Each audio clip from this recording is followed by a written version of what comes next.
The NHL has a plan, the NBA has a target date, and the NWSL is heading to Utah. Sports leagues across the country are getting closer and closer to returning.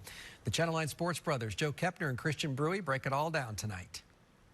Big day in the sports world. No, we don't actually have any sports yet, but we are getting closer. According to reports, the NBA has set an actual target date for their return, July 31st. We still don't know where or how, but all indications are at least some of it will be at Disney World, ESPN Wide World of Sports. Yeah, we've heard about the exploratory talks that are happening between the NBA and Walt Disney World. We also got a report from ESPN that the general managers were surveyed on how they want to return to play, and a majority of them said they want to go straight to the playoffs, which is big because you'd be eliminating a large chunk of teams that would be coming to Disney World. It's also big for us here locally because the Orlando Magic right now sit in the 8th seed in the Eastern Conference. Now, any plan they do come up with has to be approved by the Players Union, though, and some players have expressed that they would like some kind of end to the regular season for those teams that are in playoff contention, or there's even been talk of maybe playing like a mini play-in tournament to get those last couple of playoff spots.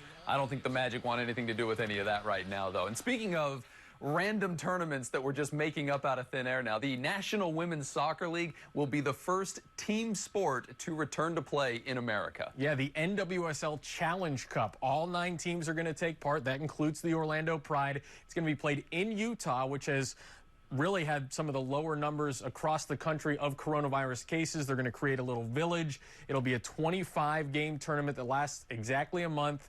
And it'll be interesting to see how this all works out. And the head coach of the Orlando Pride, Mark Skinner, talked about this tournament and how excited his players were about the opportunity to get back to playing. At first, it might have been apprehension because they didn't think a season was going to go ahead. They didn't think a format was going to go ahead. And then once they found that that was going to happen, there's just excitement.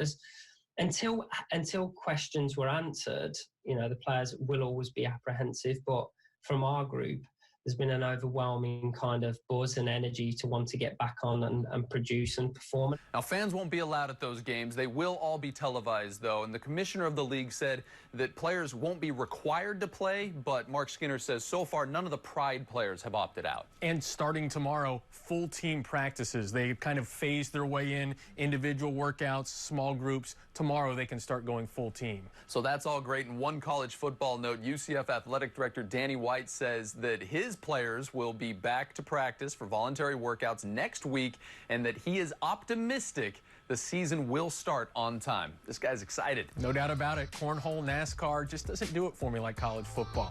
Back to you guys.